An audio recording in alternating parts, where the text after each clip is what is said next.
everyone. Welcome to another episode of the Moon Tea podcast. We're joined today by Mike, who he was here back in episode 12.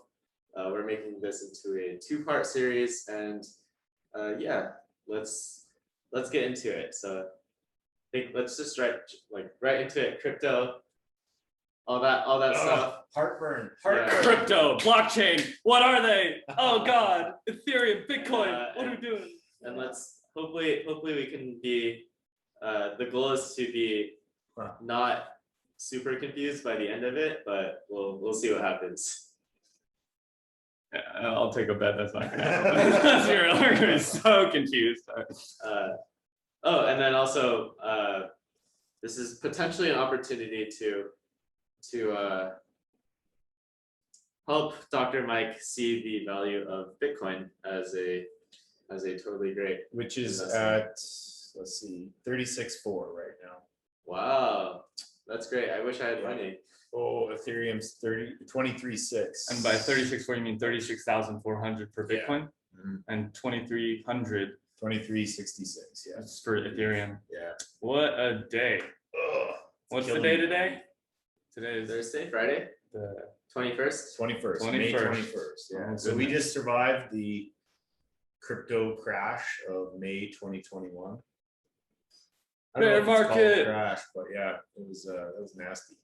Nasty. I don't know. I feel like if you've been in the space for 4 years, then it was a lot to see 50% drop, but it was also just like, Yeah. like you can This is the expect monk side of anything.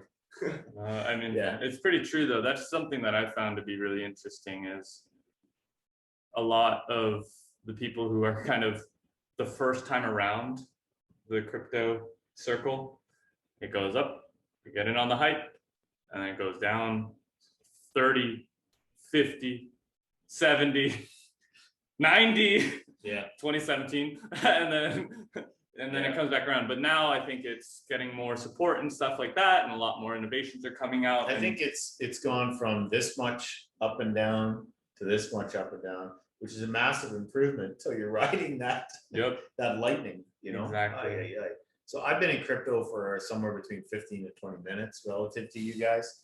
You guys are like old hat at this, but I am fascinated, completely and utterly fascinated by this whole thing. It's remarkable, world changing. It will be. I can absolutely see the fact that this is going to change the world, and my conviction in that comes from how this novel approach to exchanging value is going to solve some wicked business problems for the business world. And then, you know, on a personal side, just make life easier. It's got a ways to go to make life. It's confusing as bleep, but once that is no longer confusing, it's going to be spectacular. Totally. Where do we want to start?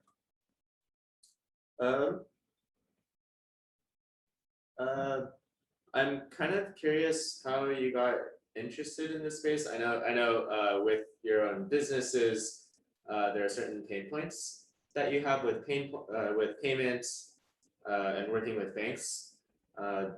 Maybe do you want to talk about your businesses and like what those pain points were, and then maybe like why did you care about it? Well, to start off, I'm an investor in Ethereum. I don't have Bitcoin, and I don't have any of the other gazillion different types of coins. So, you know, my bias will be apparent shortly.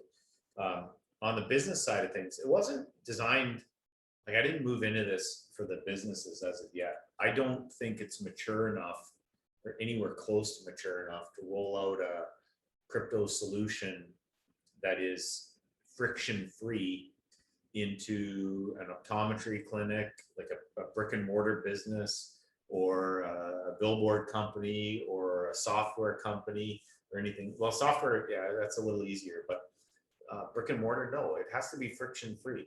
You take your credit card, you swipe it, magic happens, and they let you leave with a product without calling the police. Now, what happens behind the scenes? Who knows? Who cares? I got to leave with we were talking yesterday about the magic case of beer, right? Like when a person can take their phone and pay for their case of beer and leave with a case of beer, that's success. And Apple Pay just launched, and Apple Pay doesn't even work properly a lot of the time. So the Bitcoin, the Ethereum, all of the crypto side, using it for payment in the business, that's got a ways to go. The converse of that is that's opportunity, right? So if you're here and you have to get here and you can invest at this level, and these people have a really awesome chance of getting you to this level, then what is that, alpha? You know, the gain on your investment in between there and there. So I wish I got in a lot. Wish I was far more open-minded, got in a long time ago. That's a regret. I have very few regrets in life. That's one of them. Don't we all regret it? Well, not from the, I don't fully grasp, this is where we were battling yesterday. I don't fully grasp the value of Bitcoin. I get Ethereum reasonably well at probably like a grade 2 level, and I'm going to level up to grade 3 and keep going. But I didn't know about Ethereum. I only knew about Bitcoin, but I couldn't figure out the raw value of Bitcoin, and so I didn't get into it. I think the blockchain concept is magnificent. One person was saying, I don't know who said this, but imagine if all the property records in the world were on the blockchain. And you're like, well, whoop-de-doo. Well, I just sold a piece of property. We had to do a title search. That took 2 weeks. We had to go down to the courthouse. Somebody did, not me. An abstract company had to go to the courthouse, and they must wear dust masks because they have to go through papers, like 50, 100-year-old papers, and make sure all, and it's like, oh, I'm already sleeping. That's the biggest cure for insomnia I've ever heard of. But imagine it was all on the blockchain, and you could just type into your software and magic would happen, and out pops the thumbs up or thumbs down. Bada bing, bada boom. Yeah. Everything's in the blockchain. That would be cool. So I'm curious about the fact what you said. You said Ethereum and Bitcoin, but you chose to buy into Ethereum. No, I didn't know about Ethereum until relatively recently. Okay, so when you knew about Bitcoin, you kind of just kind of got confused, or it was too much and you didn't invest, but then you looked into Ethereum and for some reason something clicked.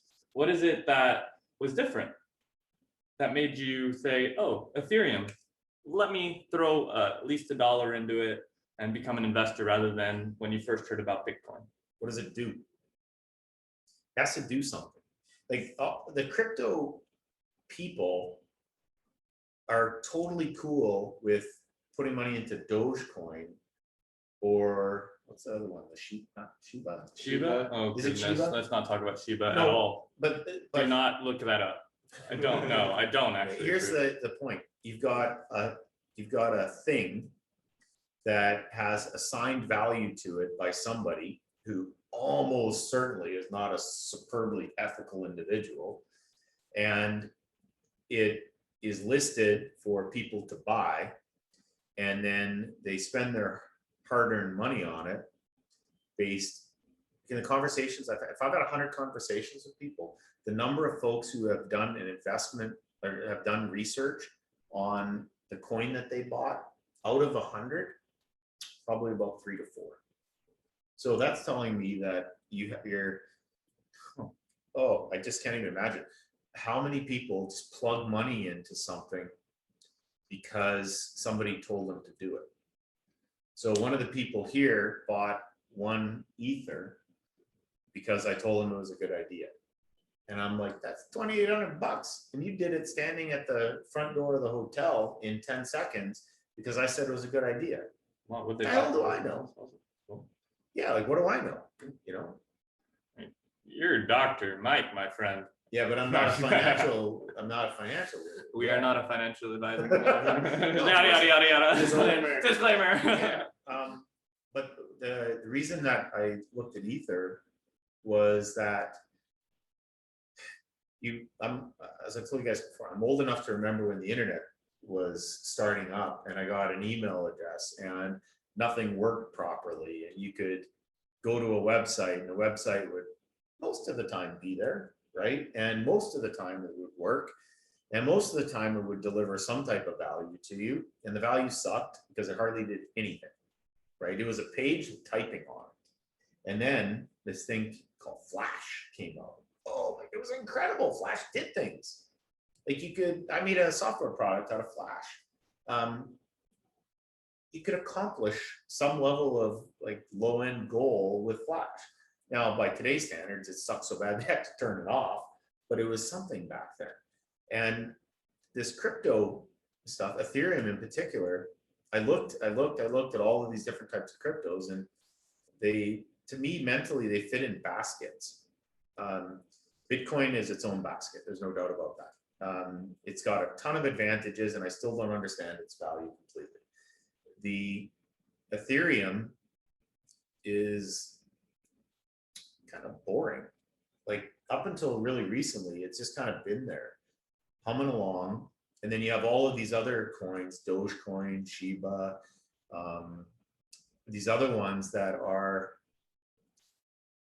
really exciting, and everybody's talking about them. And you're just waiting to open Instagram, and Kim Kardashian is holding up a little sign that says buy whatever. And it's pumped, and it's publicized. And what does it do? Like, actually, what does it do? At the end of the day, Great question. About where this will, when the dust settles and it all boils down and it distills all the way down to the absolute basic nuts and bolts, it has to solve a problem for somebody. Mm-hmm. And if it doesn't, I would argue that its value is inherently tied to promotion. Now, if it solves like the or pump and dumps, promotion and pump and dumps, but they go hand in hand. Those are as exactly. old as wealth, creation and wealth removal. So what attracted me to the Ethereum side of things was I started noticing all of these, so many of these different coins or tokens. They're built on this thing called the Ethereum network. Oh, wait a minute. What's that? Right? Like, that has value, and it's got a lot of value, but it doesn't exist without the thing underneath it. So, let's take a look at that. And then you have the approach where there's like the two big ones. There's Ether, and then there's Bitcoin, and then there's like the altcoins, and then the S coins, as some of these YouTuber guys are talking about. The swear word that I can't say. Oh, got it. Trash coins. Yeah. And so they seem to fit in these generalized buckets. The altcoins, there's one I looked at, which it's got a spectacular idea where you just plug these different types of coins in, and you can pop out another one, like a universal translator from Star Trek, but the crypto version. That's going to have legs because it's needed. It's necessary. It solves a really big problem. Whether it gets off the ground or not, who knows? Their dev team is diligent and plodding along. So sooner or later, they're going to get somewhere from where they're at. That's how software development works. And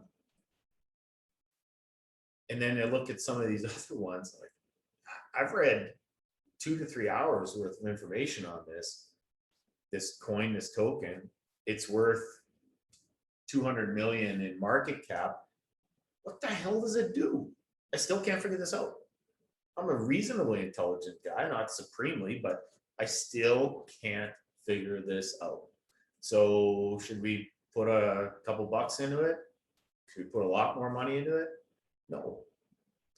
The other day I was, who was it? I think it was Bankless interviewed Mark Cuban, and I'm super, give myself a little pat on the back. I feel really similarly to Mark Cuban. If he can't see what problem it solves or how it answers the what's in it for me question, he won't invest in it. If he can't explain it to somebody from soup to nuts, not, well, it does whatever, and he has to be able to explain it in absolute crystal clear detail, he won't invest in it. And since I'm newish to this, you know, from my business background, it's not extensive or anything like that, but I've started companies that have failed. I've started companies that have succeeded, and everything in between. And at the end of the day, the way that you make money is the easiest way to make money is to create value for other people. So you don't wake up in the morning, I want to make a bunch of money. That's foolish. I just giggle when I talk to people like that. I'm like, we're done talking, because I'm never going to get the next 5 minutes back in my life, and I'm going to go move on and do something else. But if you think you're going to, like, the get rich quickly scheme is ridiculous. It is truly ridiculous. It is, if people only realize how easy it is to get rich slowly. Now, it sounds like a ridiculous point, but it's easy to get rich slowly. You wake up in the morning, you figure out a problem that needs to be solved, you solve the heck out of it, you go find a bunch of people who have that problem. And turns out the bigger the problem, the more money they'll pay you. That is the foundation of how to start a business. Do you not think that Bitcoin solves a certain problem? Yeah, it does. Do you think it is not a big enough problem, or do you think that something like Ether? What's the problem first?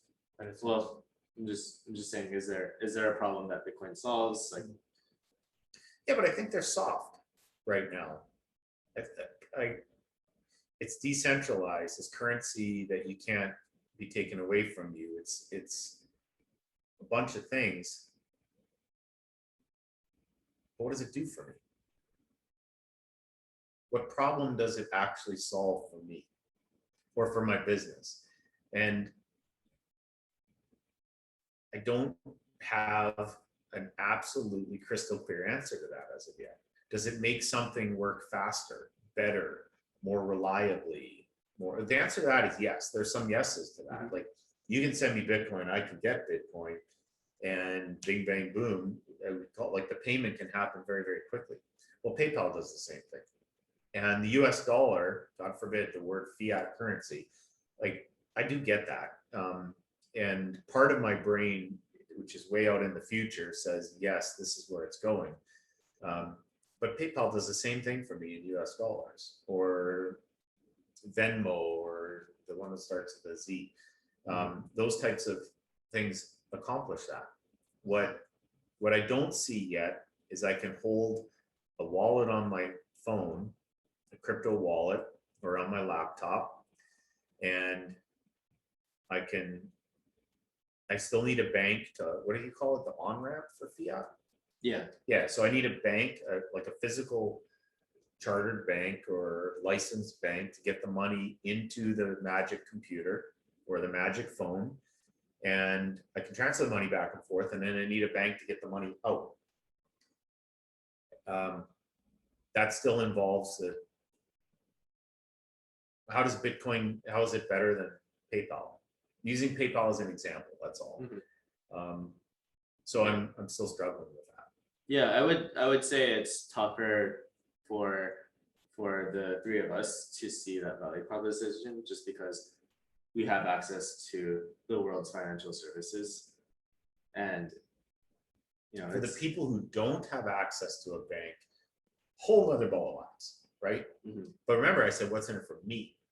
What's in it for somebody in Africa, where they don't have organized lending and financial institutions, or God help the people who are 800% inflation, Argentina, like all of those type of, yeah, you can't build wealth. It's not a matter of maybe or try harder. You cannot. It is removed from you faster than you possibly acquire wealth. Yeah. So for that use, to me, it's a use case. For that use case, bingo, you just solved the problem. You knocked it into the stratosphere. Sell your artwork, sell your goats, sell your cars, your house, plug it all into Bitcoin. And I don't know what to do after that. I don't know where you live. Can't eat your goat. It's already sold. But at that point, you're not losing. One of these countries was losing. They printed $1 trillion bills or something like that. It was thousands. Zimbabwe. They were hyperinflated beyond belief. Thousands of percent, right? And Germany too, probably back when before whatever. Yeah, so that type of environment, look, I'm not a finance person, but I don't know what you do in that type of environment to not die. You know, you would have to take some incredibly aggressive, extreme actions to just not lose your entire family, to starve. Mm. You know, Yeah, and a follow-up question: Do you understand why some people would invest in something that protects them against inflation? So, like gold, for instance. yeah, but gold's nasty. How do you store it? Transporting it is terrible. It's what, 80 pounds of brick or something. Like, you can't. How's that person in Zimbabwe gonna go out and buy gold? There's no bank to buy it from. yeah, exactly. You know, like it's a non-starter. You could talk about it from like the ridiculous first world position, but it's a non-starter. You can't do it. It doesn't work. Bringing it to you though. So Zimbabwe, yeah, there's a lot of things to discuss there, but what is Bitcoin to you and how does it impact you is your question, right? And what value? So I think what John might have been getting at is, do you invest in gold? No. Do you think there's value in that to that type of asset and holding that asset? And no, I have no interest in that.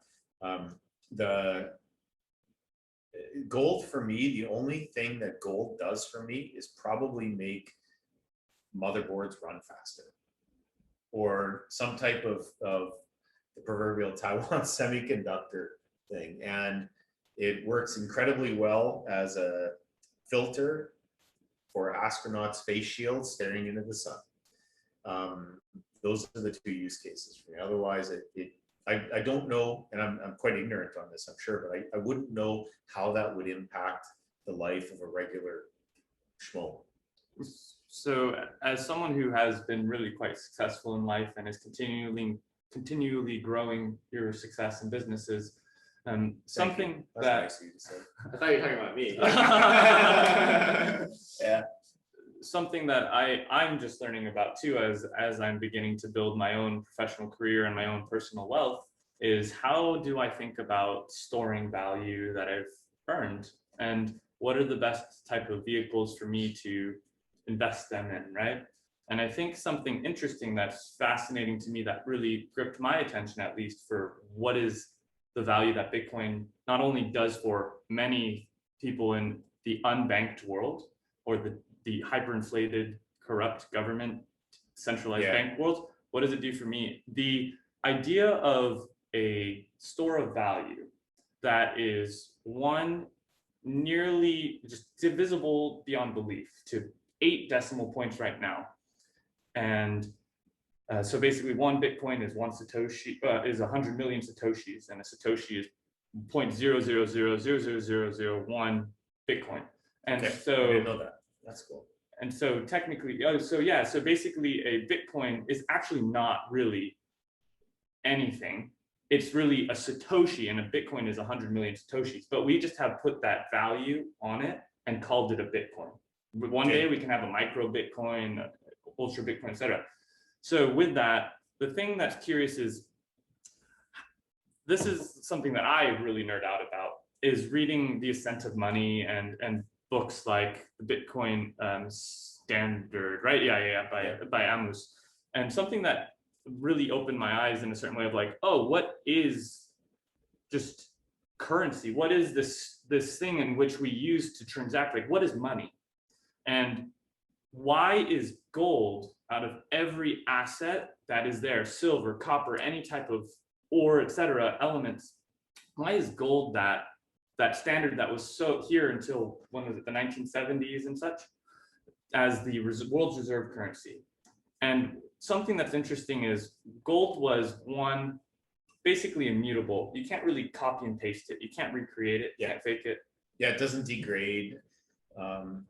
There's all those, it's got some serious benefits to it. Mm-hmm. There's no doubt. And then 2, scarce, extraordinarily rare, massive amounts of energy to mine it. Hey, wait, are we talking about gold or something else? I'm talking about gold. Oh, it's gold, not Bitcoin. Okay. No. And so gold has, on average, right, a 2% inflation rate per year. of the amount of ore that is extracted. So there's a finite supply, but you can always increase the resources to mine, and if you really want to increase it or decrease it. But overall, it's at an average of 2% inflation per year with regards to how much is extra.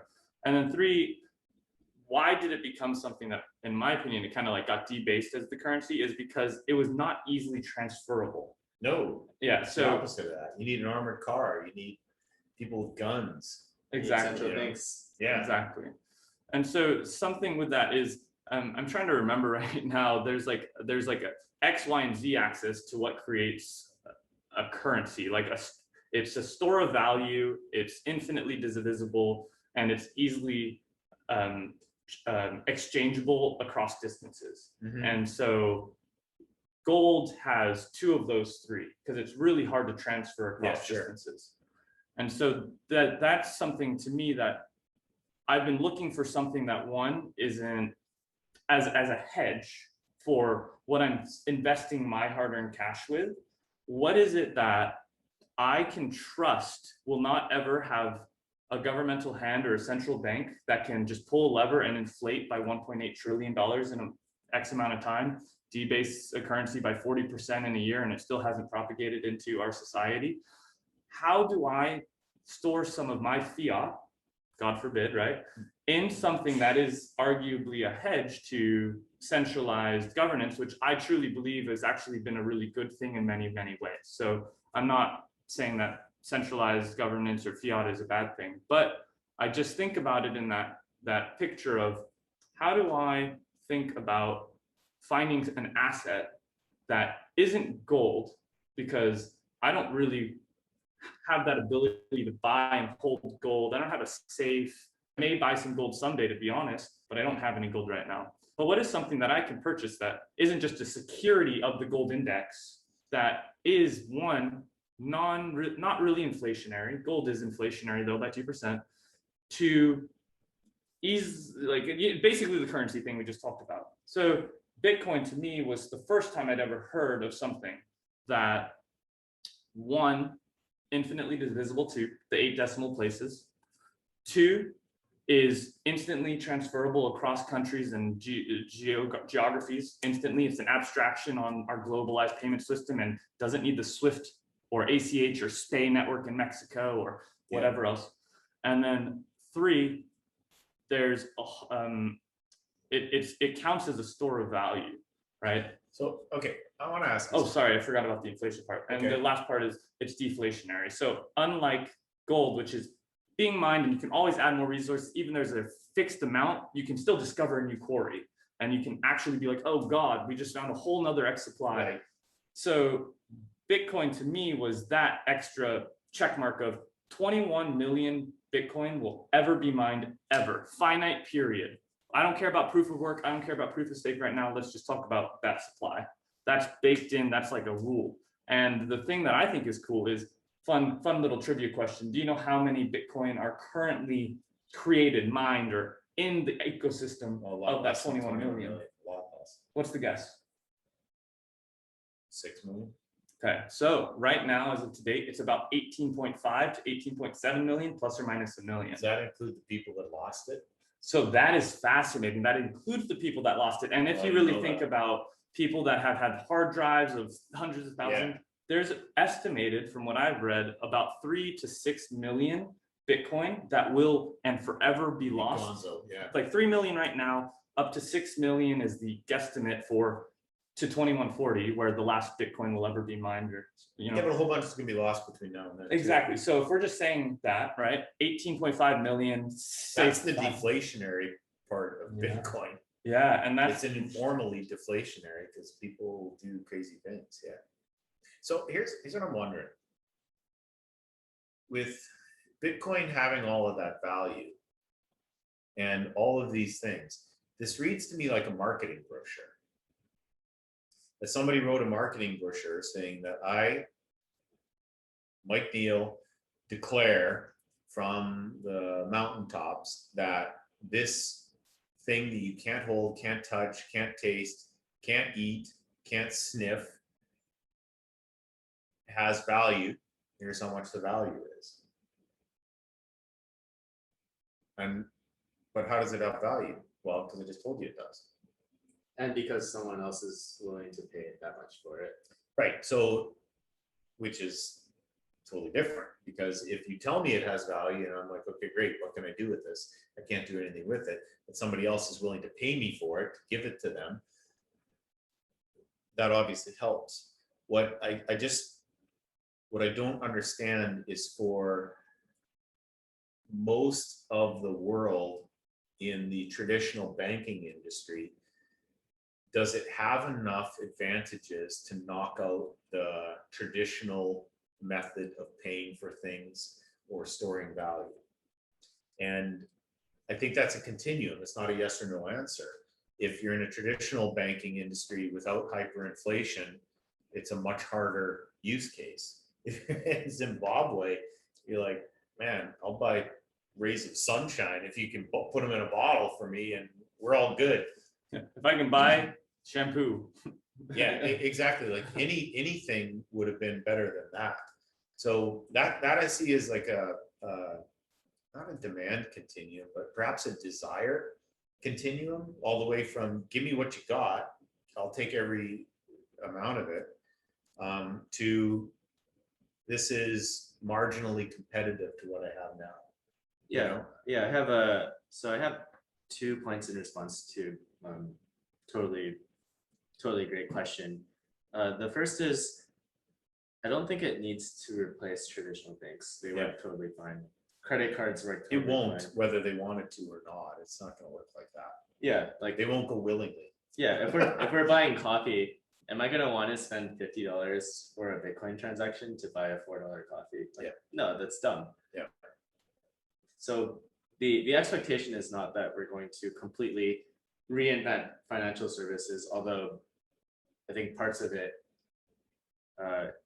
is going to change. Another discussion. But then the second thing is, what we're doing is we're questioning this idea of a government, some kind of central authority, issuing currency, printing currency, because when you look at it in terms of transparency, how much Bitcoin is there going to be in circulation at this point in time? We know that. Yeah. How many US dollars are there going to be 2 years from now? The M on money supply, right? What is it going to be in next year's? The thing that I'd like to throw out there for you guys is like, what makes the US dollar, I'm just picking on that. What makes it valuable? Well, the economy, the country, the this, the that, the other thing. And then there's a whole oil debacle, like the valuation attached to oil and all of that. But at the end of the day, what makes it valuable is that America has the biggest military in the world. If you look all the way down the line, it comes down to force. Go back to the caveman days. You have something I want, I have a bigger club, I know how to use my club, I bonk you on the head, I take what you want or what I want, and off we go, right? That's the horrible part of this. The American dollar, as long as, and this is possibly not going to happen, but as long as the military will still have gas in the tanks or whatever it is to be powerful, will always have value. It can't be devalued at some extreme level because the military stops that from happening. If the American dollar decided to crash, they could go take somebody else's stuff to prop it up. Mm-hmm. And trust me, I'm not a proponent of that. I'm just saying that's reality. So on the Bitcoin side of things, there is no force mechanism for that. And I'm not saying that it's necessary. It just doesn't exist as part of the equation. It's not part of the equation. Yeah. So follow-up question to that, which you're right. That's a big part of why the US dollar is valuable. That's why we have a global pandemic, and then the US dollar goes up relative to other currencies. Yeah, the British Navy was the British pound sterling was the big kahuna because they had the largest navy. They had the military. It's force tied to, I mean, it's not pretty. It's not in the proverbial marketing brochure, but that's reality. Yeah. Horrible, but yeah. So I have 2 follow-up questions. number one, what happens if we abuse that and print $10 trillion in 12 months? And then number two, we've had different world reserve currencies. It was the British pound. Before that was like the lira. It's like German or something. It happens. The point is it switches. Yeah, It's not, there's instability in the very nature of the fact that it can change, right? And so what happens if the US dollar is not the world's reserve currency? Like, I mean, the obvious answer is we lose a lot of our lending and borrowing privileges. But yeah, That won't happen. That won't happen quickly. I'm not even, I mean, I just got my American citizenship. I'm Canadian originally, so I'm quite happy with coming to the country and how I've been able to be successful in this environment. So huge fan. But the institutions that cause all of this fiat to be available, they're not going away willingly. Like you just can't, in the Bitcoin world, people just write them off. It's not going to happen without kicking and screaming. And who knows what it will be. I don't believe it's a zero-sum game. I think it's this, what is it? The traditional centralized finance, not DeFi, the opposite, the traditional finance, the Wells Fargo branch in front of our optometry practice. And then you've got the DeFi world, which is going to grow at a smoking rate. Decentralized finance. Yeah, mind-blowing growth coming that way. That's one of the things I'm so excited about with Ethereum. Like, if only that takes off, you know, it doesn't even have to do much of anything else. But why can't you have both, right? Reality isn't always the black and white that the maxis, the maximalists, the Bitcoin maximalists, or the Ethereum maximalists.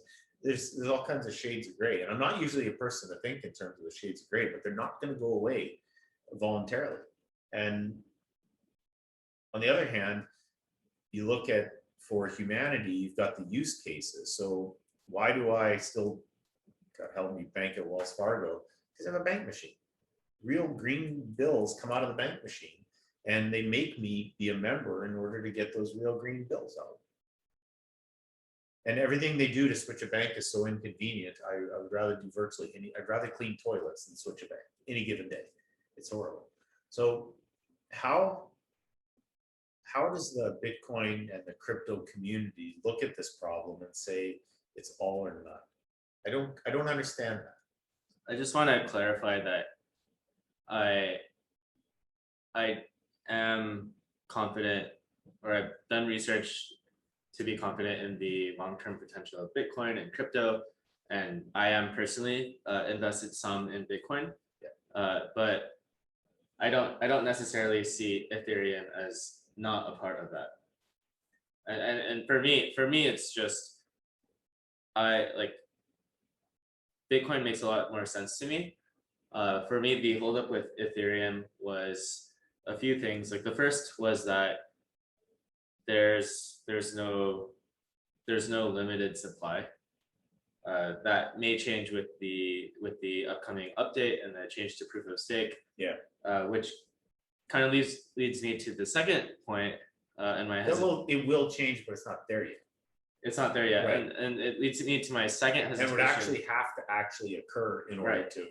And the miners would have to adopt it, and the second thing is that's a fundamental change when the way that mining happens, like how that flipped on its head. Yeah, it's a different paradigm. I'm not saying it's not going to work, or I'm saying there are reasons why, like, totally understandable. There are reasons why the developer Ethereum community is pushing for it. For me, it's more of a no-brainer for me to bet on the coin Bitcoin that is that is tested has been working for 11 plus years and is not going to change that much. Like You mean the infrastructure of Bitcoin isn't going to change that much? Because the price fluctuates like a yo-yo. Yeah. So what are some recent improvements to Bitcoin? There's a method that you can run when you run the Bitcoin nodes where you can see exactly how many Bitcoin there are in the network at that time. That's cool. It doesn't. Yeah, it hard doesn't to count dollar bills in the network. Yeah. You know. Yeah. There was a change that it was a difference with how the blocks were organized so that you could fit more transactions in a block. Yep. There was a change where you could have you could create wallets where you needed two parties to have private keys in order to send a transaction. A multi-sig. What's it called? A multi-signatory wallet. Something. Okay. And so there have been these software updates to Bitcoin, but the core, every 10 minutes there's another block. Well, perhaps the power of Bitcoin is in the infrastructure stability, the predictability, the extensibility. You know what's happening in 21 whatever. So your whole Bitcoin conceptual, the Bitcoin concept fits in a box with a bow on it. Yeah, and then any improvements are like nice to have. Incremental, right? Yeah, and then they're tweaks, they're not revolutionary. Like and proof of stake, Mhm. 1559, that's not a tweak. Yeah. You know, that's right upside down. EIP 1559. And the big improvements to the network are layer 2 solutions, which still, like, Bitcoin's still going to run as it always has been, but it's going to be built on top of it, and like that. Like, my understanding of that makes sense to me. I'm not saying Ethereum is not going to be useful. Like, there are real products, and there's a lot of there's a developer community around it. I just don't know where it'll be 100 years from now. Like, for me, Bitcoin just makes sense. And so personally, I am not invested in Ethereum or Ether. And it's just because it's a little bit less known for me. And like, my goal is just to beat the S&P 500. And so, but I think what you've pointed out is the conceptual stability and predictability of Bitcoin.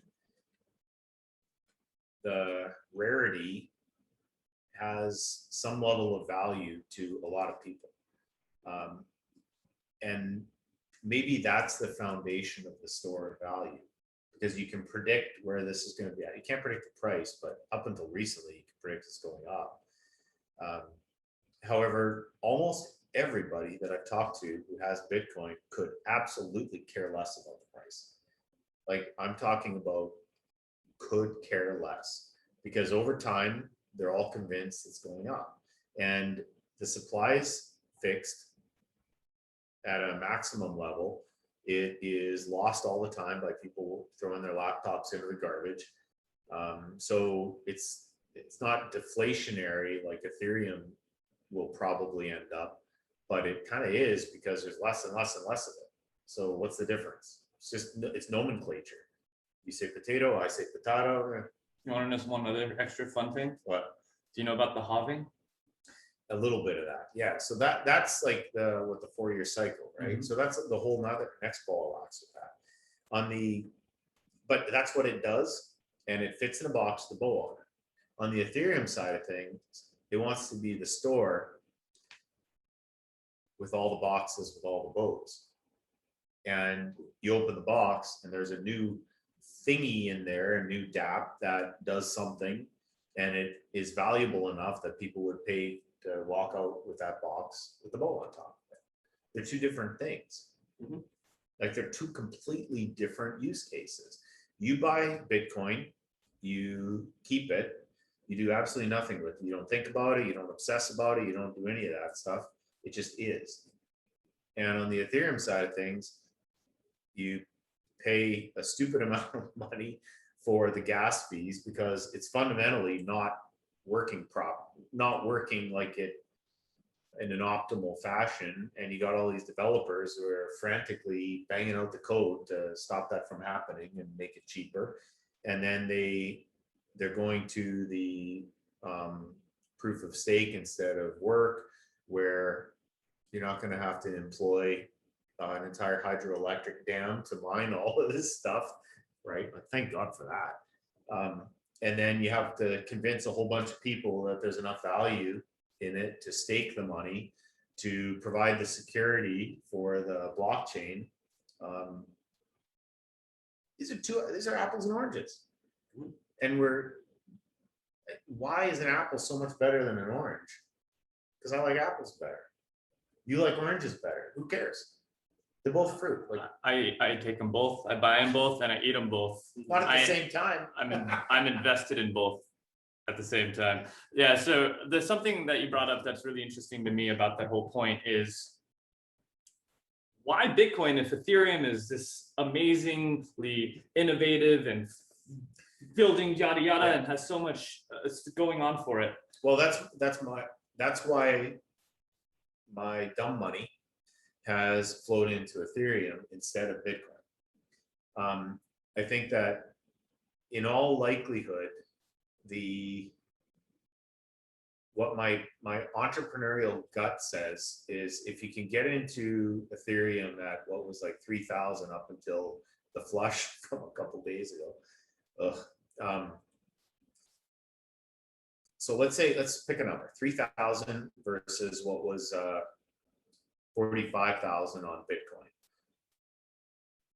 15x return on Ethereum gets it to the Bitcoin level. A 15x on Bitcoin gets it to the, let's throw a parade level, right? So what are the chances if I got a 15x return on Bitcoin versus a 15x return on Ethereum? What are the chances either of those two happen? And my bet and my guess is on Ethereum. And keep in mind, I don't have a preference per se for these coins. I'll never hold either of them. I can't eat them.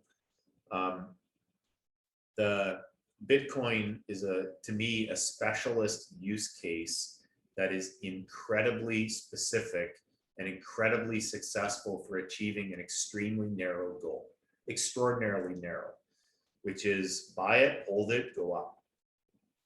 Use it, okay, yeah, there's uses for it. And in areas where they don't have the banking, the value prop is obscenely high compared to when you have access to banking where your bank's not going to steal your money or otherwise. And then on the Ethereum side of things, you have the ability to do a couple things now, a bunch of things tomorrow, a ton of things next week, and an unimaginable amount of things a year or two from now. Yeah, I think it's also, though, you have to be careful. I also think there is a lot of caution sign that should be put up too, because this is crypto. There's no caution there. I don't know. I'm just kidding. Yeah, I think Ethereum, the way in which I kind of see it is Bitcoin is really focused on security, long-term stability. And it's been there for 12 years, which is 100 eternities in crypto. Yeah, right? yeah. So Ethereum is kind of the bad boy on the block, the child that's kind of the scientist that's testing, and it is a gamble. Like, they're both gambles. Crypto and blockchain are gambles in a way, but one has a bit more just maturity, consistency, and long-term vision of this is what I am. This is my value proposition. These are the people I help in unbanked countries. And I give you guys 12 words that you have to memorize, and you can go anywhere in the world and you don't get oppressed. Yeah. Then the other part is Ethereum, and then even these other altcoins, you have a massive fork coming up, proof of work to proof of stake. That causes a lot of security loopholes. If we want to talk about security vulnerabilities that might come, if we want to talk about energy and sustainability, okay, I understand, like, maybe we're all super coal efficient right now, and oh no, but proof of stake is not perfect. There are security flaws that I don't fully understand, that I'm still learning about, but they're researching and developing a lot of things. But the ecosystem, while it is the most mature of the protocols that have smart contract technology abilities built on it, and all the different dApps and such, it is still a bit more of a gamble in my eyes, at least for my hedge against fiat, even though I do hold fiat too in a certain way of my equity disbursements, because of different trust, I think, of. Yeah. And as far as the value, I would argue that it's 10 times more risky than Bitcoin. And you know why I would argue that? Because it's about 10 times less cost than Bitcoin. The market already has figured this in. It's about the market, in terms of market cap, it's about 40%. Know the price per coin. I'm not talking about the market cap. I'm not as concerned about that. One Ether is, let's say, 3,000 versus call it 10 times for easy math. If what you were saying wasn't true, they'd be similarly priced. What I was saying about if the risk, it is higher risk. There's no doubt. They don't have their stuff. I don't think they would be similarly priced due to the amount of supply of Ethereum. There's 100 billion Ethereum. I'm forgetting the supply. There's 21 million Bitcoin. Okay, granted, it would be worth more. Ethereum has a level of risk to it. There's no doubt. They're about to do two things that are going to massively move the needle one way or the other. I don't know which. They'll probably achieve their goals. But the one thing we can all take to the bank, is going to be a bumpy ride. Right? Absolutely. It's not going to be like, we'll roll this update out. Oh my God, it all worked perfectly. Mm-hmm. There's going to be craziness in some level. And I love the fact that they're open about it. They're quite transparent. And the development community, wow, they're responsive. Like, they're humming along. But this thing was supposed to happen, who knows how long ago, right? And it hasn't happened yet. So they have to, imagine it's a company. James Wang, the ARK Invest X analyst, just put out this, it's spectacular, truly mind-blowing. He put out a press release from the Ethereum Corporation. This was made up, that listed their quarterly returns. And I read it and I thought, oh, I gotta just look through the couch cushions and put all the spare change into Ethereum. He's very bullish on ETH. Yeah, he said his pinned tweet is, "This is the last investment you'll ever have to make." So you read that and you're like, okay, well, look, I can't take his advice without some level of like grain of salt, because that's not a maximalist, it's an extremist. It's a zealot type position in real life, right? Outside of crypto. So is he wrong? I think he's more right than he is wrong on this. And this has to do with the Tesla thing we talked about in the last podcast. You look at is Tesla an AI company? In my mind, it's not a car company. That's why the valuation's higher. But the Wall Street hasn't figured out that the valuation should be much, much higher. And what's going to happen with Tesla is Wall Street's going to figure this out. It won't be a hidden secret for too much longer. And they're going to rapidly rise up in terms of their value. Ether's going to do the same thing. And it has to do with the total addressable market. If you look at this as a corporation, these Ether people, things, coins, tokens, I don't care what it is, they can solve a gazillion problems. And people are already paying a stupid amount of money to solve those problems, way more than it's worth, right? Like, you want to send Ether to somebody using one of those things that I don't understand, they're going to charge you $50 or $100 or $1,000. James Wang was on Twitter saying he just sent Ether to somebody and cost him $1,000. Wow. Well, that is unsustainable. If they don't fix it, the whole thing's gone. Someone else will come along, right, chomping at their heels and take them out. So to me, the thing that got me so excited about Ether is the number of problems they can solve, the speed at which they can solve them, the fact that a business problem, or not a personal problem, that's the wrong term, but for like Joe Blow, could be solved in a way that slams the door shut, locks it, nails the whole door shut, and then drywalls over it. You don't even know there's a door. Like it solves it that completely. Most of that doesn't exist yet, but it will probably, maybe, hopefully. So if that occurs, Squish Chaos, that med student, did a 79-page paper, and I read every word of it. He was predicting $150,000 Ether. God bless him, man. Like, talk about reaching for the stars. That's if it happens, terrific. I'm buying drinks at the next round. But let's hold it to it. All right, smart contract it. All right, there it is. Deposit some ETH in there, write a smart contract. Let's go. Mint it. If I knew how to do that, we definitely would. But is it reasonable to think that that's what the potential outcome is? He calculated it as somewhere around, I think it was like under $20 trillion in market cap. So I looked up, is that even like $20 trillion? That's such an abstract number. What is that even possible? Like, are there $20 trillion in the world? There's 1.25 quadrillion dollars in the world.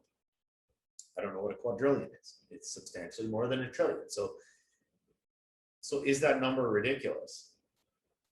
If Ethereum and the Ethereum ecosystem and the blockchain can solve most of the problems that they think that they can solve over, this is not a year or two, this is years of development, then no, I don't think it is. And why would I say that? Well, because the guy on YouTube, whose name I can't remember, who bought a $4 million Xbox because he paid in Bitcoin, and the modern value of the Xbox that he paid in Bitcoin with is $4 million. And my buddy Mark, shout out to Mark, who used to buy pizza in Bitcoin, and he won't tell me how many Bitcoin he sold, so I don't ride his ass. The 10,000 Bitcoin pizza? Yeah, he bought pizza. He and his friend bought pizza in Bitcoin, and they forgot, the best thing that ever happened to them is they forgot that they had Bitcoin. I love it. And they were able to recover it. Probably the only ones who could like go 7 years and forgot about Bitcoin and could recover it. But you go back to 3 guys on a couch talking about Bitcoin. Before you could even record a podcast on video, you would need the guy from the TV station to come down with the camera, to record something like this. And there were no podcasts. You flash back to that. That was as crazy a conversation as we're having now. Right? So I have the advantage in my case, disadvantage of being older than you guys. And I remember how crazy it was that some idiot predicted that the internet was going to basically take over the world. And people like, man, I don't know what illegal substance you're smoking, but I don't even want any of it because you're so crazy. That's how the internet was. That's how this new crypto thing is going to be. But what we don't know is how it's going to manifest. I'm certain that the reason I'm investing in it so heavily, I'm 100% certain this is going to be a life-changing event. Not just for me, because who cares about me? The average schmo on an average street in America, this is going to change their life in ways we can't predict yet, the same way that the internet changed our lives. And for the people in developing countries, 100x, 1000x, 10,000x life-changing event. Like imagine you're in Africa, I pick on Africa, but imagine you're in a developing country and you can borrow money without somebody coming to steal your kids when you don't pay them back. Not steal them, they're yours now, they're property, right? Like these things, like the fellow we saw on the fellow from Ghana. James. He was a 6-year-old child slave. And this guy, we're talking to him, we're having an actual conversation with a slave. Did anybody stop? And this happened to us here. Did anybody stop and reflect on the fact that we're talking to a slave? Dude, that was so much to take in. Yeah, and the fact We that talked to a slave. This isn't the history books. This wasn't from the 1800s. This isn't about black reparations in America. This is a guy that we actually all talked to who was a slave. for like 7 years. Right. We experienced a time machine in America. Yeah. That's what we just went through, was an absolute bona fide, legit time machine. We flipped the history books back and talked to one of those people in the history books.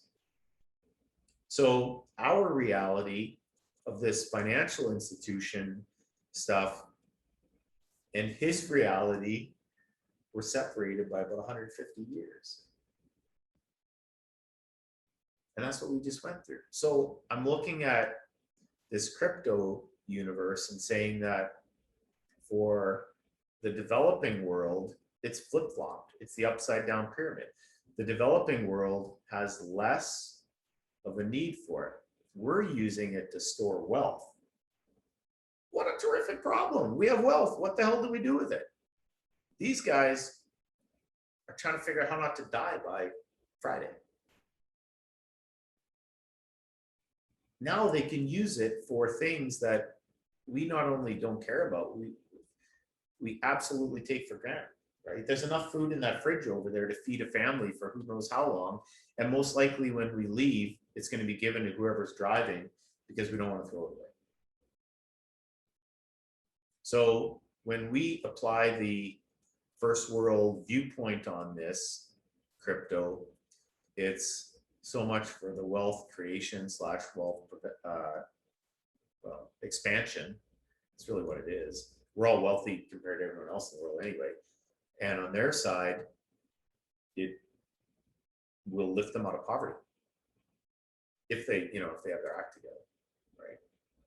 So that part alone, like if all of the things I'm talking about only happen in the developing world, Ethereum will continue to rise. Bitcoin will continue to rise. It's not going to go smoking through the roof or anything like that. But nobody's going to complain about the return on it because it'll still be great, right? If any of this stuff gets legs and takes off, then Bitcoin at 30,000 will be the steal of the century. Ether at 3,000, you'll look back and be like, man, we should have sold that microphone to buy some Ether, right? Threw it on eBay to get a couple bucks. So that is, when I'm looking at crypto, that's how I'm feeling about it. Amazing. I feel like we could probably go for hours and maybe a few more after that and even go deeper, but yeah, that is probably one of the best places we could probably put a pin in it. And until lucky number 13, right? Episode 13. Yes. And awesome. I'm sure we'll probably keep talking about it again someday. Yep. The rabbit hole continues. And with that, anything you want to? Yeah, we'll need to do an update in a couple of months. I think, guys, we're all broke. Yeah. We gambled and we are messed it cash. up. Mike, is there anything you wanna say to our 1 or 2 listeners, or anything you want to promote to them? Please, anything. Yeah, you have your own XYZs, right? Yeah, software company, buildmyteam.com. That's my promotional thing. We created a way to hire people without using resumes, and works better than any other way I've done it. But yeah, we'll see where this crypto thing goes. It's getting a lot of high-end attention from governments now, which means you're absolutely onto something. You are 100% on. There's value there. It's tremendous. There's so much value that it's threatening the monopolistic society that currently exists and the world order. So strap in. Amazing. Yeah, but that's when you know you're onto something. You hit the absolute nail on the head. So yeah, it'll be really interesting to see how this turns out. Cool. Whether Bitcoin or Ethereum even exists in a couple of years, who knows? But yeah, crypto 100% certain is here to stay. And hopefully it's nice if we all get wealthier by our standards, but what will be just the greatest gift ever is if the people who don't have anything get to the point where they have something, and get to the point where they have many things, and can start to have generosity, and everybody gets out of this horrible cycle. That's my scoop. You're amazing. You guys are better. Let's be real. No. Anyways, I think that's gonna do it for today. Thank you everybody so much for tuning into episode 13 of the Moon Tea Podcast with John, Kim, Dr. Mike, Mike, and Hugh. Here we are. Thank you again. We talk about craft, community, building meaningful careers, and honestly, crypto and electrical vehicles and electricity in the future of whatever, and who knows whatever, and yada, yada, yada. Thank you so much. You guys are great. Till next week. See ya. Oh, that was so much fun, man.